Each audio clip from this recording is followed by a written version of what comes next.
நான் 1983 நான் ரட்சிக்கப்பட்டேன். உங்கள்கிட்ட நான் சொன்னேன், நான் ரட்சிக்கப்படும் பொழுது எனக்கு எந்த தேவைகளும் இல்லாம இருந்தது. எல்லா தேவையும் நல்ல கணவன், நல்ல பிள்ளைகள், நல்ல குடும்பம், தாய் தந்தை எல்லாமே இருந்தது. ரட்சிக்கப்பட வேண்டும் என்கிற ஒரு சூழ்நிலை இல்லை எனக்கு. நான் வளர்ந்த சூழ்நிலை, நான் படித்த சூழ்நிலை எல்லாம் நான் படிச்சிருக்கிறேன். ஆங்கில வழி கல்வியில் KG 1 இருந்து MA வரைக்கும் நான் படிச்சிருக்கிறேன் ஆங்கிலம். அப்படின்னா நீங்க பாத்துக்கோங்க எவ்வளோ ஹெட்வெயிட்டா, எவ்வளோ திமிரா. கணவனுக்கும் அடங்க மாட்டேன், யாருக்கு அப்பா அம்மா யாருக்குமே அடங்க மாட்டேன், அவ்வளோ திமிரா. எனக்கு தேவையில்லை ரட்சிக்கப்படணும். அப்படி இருக்கும் பொழுது எங்க வீட்டுக்காரர் ரட்சிக்கப்பட்டார். அவரு ரட்சிக்கப்பட்டுட்டாரு, நான் ரட்சிக்கப்படலை. அவங்க கூட பரிசுத்த ஆவியானவர் இருக்காரு, என்கிட்ட பரிசுத்த ஆவியானவர் இல்லை. அப்ப குடும்பம் எப்படி இருக்கும் பாருங்க. 2ஆ உடையுங்குவாங்க. எங்க குடும்பம் 16ஆ உடைஞ்சிருச்சு. டைவர்ஸ் வரைக்கும் போன அந்த சூழ்நிலையில கர்த்தர் என்ன எடுத்தார்.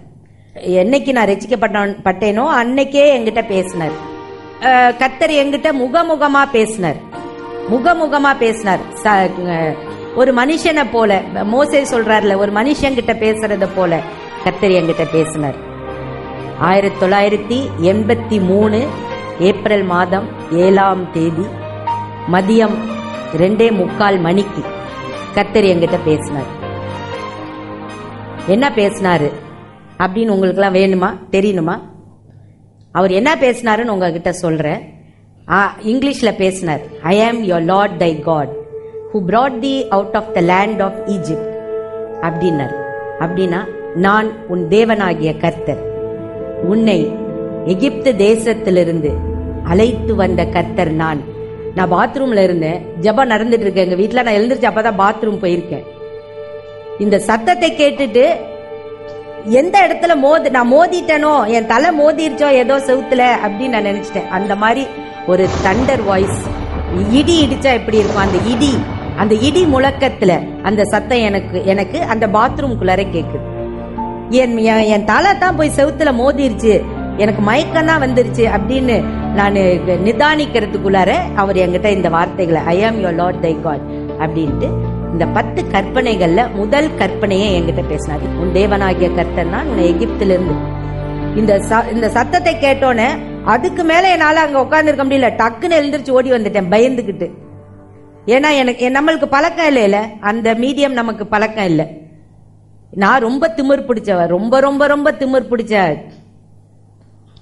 ஆனாலும் இந்த சத்தம் என்னால தாங்க முடியாம, என்னவோ ஏதோ பேயோ பிசாசோன்னு அவர் சொன்னது கூட என்கிட்ட சரியா வெளியே ஓடி வந்து, வெளியே வந்தோன்னு தான் எனக்காக ஜெபம் பண்ணிட்டு இருந்தவங்க எல்லாம் சொன்னாங்க, இது மாதிரி இல்ல, இது கர்த்தருடைய சத்தம், கர்த்தருடைய கரம் உங்க மேல இருக்குது அப்படின்னு எனக்காக ஊழியக்காரவங்க ஜெபம் பண்ணிட்டு இருந்தாங்க எங்க வீட்டுல. எங்க வீட்டுக்கார ரட்சிக்கப்பட்டதுனால எங்க வீட்டுல ஜெபம் நடந்துட்டு இருந்துச்சு.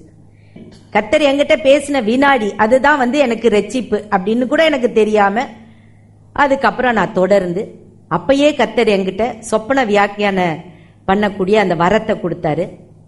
அதெல்லாம் ஒரு தனி கதை. ரட்சிக்கப்பட்டேன், கர்த்தர் என்கிட்ட பேசினார், முகமுகமா பேசிட்டு இருக்கிறாரு. ஆனா எனக்கு அபிஷேகம் இல்லை. 7-8 வருஷம் கழிச்சு நான் பாளையங்கோட்டையில ஜான் ரபீந்திரநாத், அவர் தான் என்னுடைய ஆவிக்குரிய தகப்பன், அவர்கிட்ட நான் போயிருக்கமேது அவரு என் தலையில கை வச்சு ஜெபம் பண்ணி அப்பதான் நான் அபிஷேகிக்கப்பட்டேன். அவரு எனக்கு ஜோமனமே சொல்றாரு, எஸ்தரின் அபிஷேகம் உனக்கு கர்த்தர் கொடுத்திருக்கிறார் மகளே, இதை வச்சுதான் நீ ஊழியம் செய்யணும்.